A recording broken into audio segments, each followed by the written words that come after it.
உள்ளங்கைகளில் உடல் முழுவதும் இருக்கிறது. இந்த பகுதி உள்ளங்கை.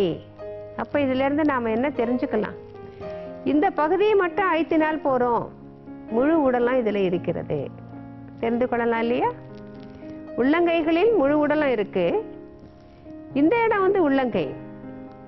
இந்த பகுதியை மட்டும் அழுத்தினால் போறோம், முழு உள்ளங்கையை அழுத்த வேண்டிய அவசியம் இல்லை.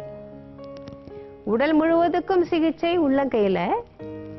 அதை விட மிகவும் எளிய சிகிச்சை விரல் நுனிகளில். இந்த விரல் நுனியில இந்த கோடு வரையிலையும் இங்க வந்து உள்ளங்கை இருக்கிறது. அந்த உள்ளங்கையில இப்போ முழு உடலினுடைய பிரதிபலிப்பும் இருக்கும். இது ஒரு மினி சின்னது. அழுத்தும் போது என்ன செய்யணும்? கொஞ்சம் இப்படி நுனியில கொஞ்சம் எல்லாம் அழுத்தக்கூடாது, இந்த கோடு வரையிலையும் அழுத்தணும். ஏன் கோடு வரையிலையும் அழுத்தணும்? நமது உள்ளங்கையினுடைய தோற்றத்தை பாருங்க. அதுல பாதி அளவுக்கு விரல்கள் இருக்கு, மீதி பாதி தான் உள்ளங்கை இருக்கு. இப்போ இதுல ஒரு உள்ளங்கையை கற்பனை பண்ணி பாருங்க. பாதி அளவுக்கு விரல்கள் போயிடும், மீதி பாதி இந்த சிறிய பாகத்துல தான் 3 பகுதிகளாக மார்பு, மேல் வயிறு, கீழ்வயிறு என்று 3 பகுதிகளுடைய உடலும் இங்கே இருக்கிறது. ஆகையினால விரல் நுனிகளை அழுத்தி கொண்டாலே நாம் உடல் நலம் காணலாம். இப்போ இந்த படத்தை பார்க்கலாமா? விரலினுடைய ஒரே ஒரு பகுதி, முதல் பகுதி மட்டும் இது. இது முன்பக்கம், இது பின்பக்கம். இது வலது கை, இது இடது கை. பாதி தூரம் விரல் இருக்கு, பெரிதாக்கி காட்டப்பட்டுள்ளது, அவ்வளவுதான். ஆனா விரல்ல ரொம்ப சிறிய பாகமாக இருக்கும். படத்துல பெரிதாக்கி காட்டப்பட்டுள்ளது. பாதி தூரம் இந்த விரல்கள், மீதிதான் இந்த இடத்துல தான் உடல். இதுல இருந்து நாம தெரிந்து கொள்வது என்னவென்றால், விரல் நுனிகளை அழுத்தும் போது கொஞ்சம் அப்படியே நுனியிலெல்லாம் சும்மா இப்படியெல்லாம் அழுத்தினா போறாது, முழுவதுமாக அழுத்த வேண்டும். எது வரையிலையும் அழுத்தணும்? இந்த முழு கோடு வரையிலையும் அழுத்தணும். நல்லா இப்படி அழுத்தணும். பிரஸ், ரிலீஸ், பிரஸ், முழுவதும் கவர் ஆகணும். இந்த மாதிரி ஒரு 14 முறைகள் அழுத்தணும். மேலும் கீழுமாக 14 முறைகள் அழுத்திட்டோம்.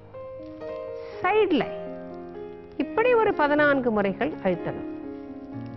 10 விரல்களிலும் இந்த மாதிரி அழுத்தம் கொடுக்கணும். இதை தினமும் 2 முறை செய்யணும். காலையில ஒரு முறையும் மாலையில ஒரு முறையும் செய்யணும். இந்த விரல் நுனிகளை அழுத்தி கொள்வதனால பல பயன்கள் இருக்கின்றன. அதை இப்போ வரிசையா நான் லிஸ்ட் போட்டு உங்களுக்கு சொல்ல போறேன். பேப்பர் பென்சிலை வச்சுட்டு ரெடியா உட்காந்துக்கோங்க, இல்லைன்னா மறந்துடும். முதல் நன்மை, விரல் நுனிகளை அழுத்துவதனால் உடல் முழுவதும் புத்துணர்ச்சி பெறுகிறது. உடல் முழுவதையும் அழுத்தின ஒரு நன்மை இந்த விரல் நுனியை அழுத்ததிலேயே கிடைக்கிறது. இது வந்து முதல் நன்மை. அடுத்த நன்மை என்னன்னு பார்க்கலாம். ஒவ்வொரு விரலிலும் நுனியில ஒரு சின்ன ஒரு ப்ரொஜெக்ஷன், ஒரு சின்னதா ஒரு மேடிட்டு இருக்கு. எல்லாருடைய விரலிலும் அது இருக்கும். இந்த மேடிட்ட பகுதி மூக்கு, அதற்கு மேலே கண்கள், அதற்கும் கீழே வாய். இந்த குழந்தைகள் எல்லாம் தம்புலினான் விளையாடுவாங்க. கட்டை விரல்ல கண்ணு, மூக்கு, காது எல்லாம் வரைந்து ஒரு துணியால போர்த்தி தம்புலினா அப்படின்னு விளையாடுவாங்க. அதுல உண்மை இருக்கு. முகம் இதப்போ மூக்கு, கண்கள், வாய் எல்லாம் இருந்தா இந்த பகுதி வந்து முகம். அப்போ முகத்துக்கு அடுத்த பகுதி மார்பு, மார்புக்கு அடுத்த பகுதி வயிறு. ஒரு ஆள் நடக்கிற மாதிரி இருக்கு. கொஞ்சம் கற்பனை பண்ணி பார்த்தீங்கன்னா ஆள் அப்படி நடக்கிறாரு. ஒவ்வொரு விரலிலும் நமது உடலினுடைய பிரதிபலிப்பு இருக்கிறது. இதற்கு இப்போ ஒரு படம் காட்டுறேன்.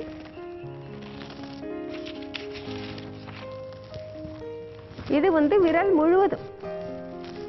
இதுல முதல் பகுதியில முகம், மேடிட்ட பகுதி தான் மூக்குன்னு சொன்னேன்.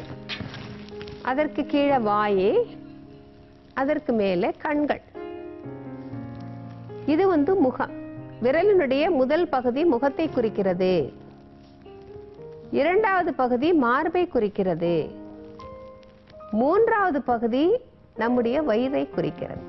3 பகுதிகள். இது வந்து பக்கவாட்டு படம். 2 கைகளும் 2 கால்களும் சைட்ல இருக்கு. கைகள் மடித்திருக்கு, கால்கள் மடித்திருக்கு. இது பக்கவாட்டுல இருக்கிற படம். காது வந்து சைடுல இருக்கு. இது வந்து விரலினுடைய பின்பக்கம். எலும்பு, கழுத்து எலும்பு, முதுகு எலும்பு எல்லாமே இருக்கு. இதுல விரலினுடைய பின்பக்கம் நகம் இருக்கு. விரல் நுனியை அழுத்துவதனால முதல் நன்மை என்ன பார்த்தோம்? உடல் முழுவதும் நலம் பெறுகிறதுன்னு பார்த்தோம். இரண்டாவது நன்மை என்ன என்றால், விரல் நுனிகளை அழுத்திக் கொள்வதனால் சைனஸ் பிரச்சனை தீருகிறது. சைனஸ்க்கு முதல் முக்கியமான புள்ளி இந்த விரல் நுனிகள். சைனஸ் சிற்றறைகள்லாம் எங்க இருக்கு? மூக்கினுடைய பக்கத்துல இருக்கு, காதனுடைய பக்கத்துல இருக்கு, கண்ணுக்கு அடியில இருக்கு. இந்த சைனஸ் சிற்றறைகள். இந்த விரல் நுனி அழுத்தும் போது இந்த சிற்றறைகள் எல்லாம் அழுத்தப்படுகின்றன. ஆகையினால சைனஸ் பிரச்சனை தீருகிறது. விரல் நுனியை அழுத்திக் கொள்வதனால சைனஸ் பிரச்சனை தீர்றதுன்னு நிறைய தடவை நான் சொல்லியிருக்கேன். ஆனா காரணத்தை இப்பதான் உங்களுக்கு சொல்றேன்.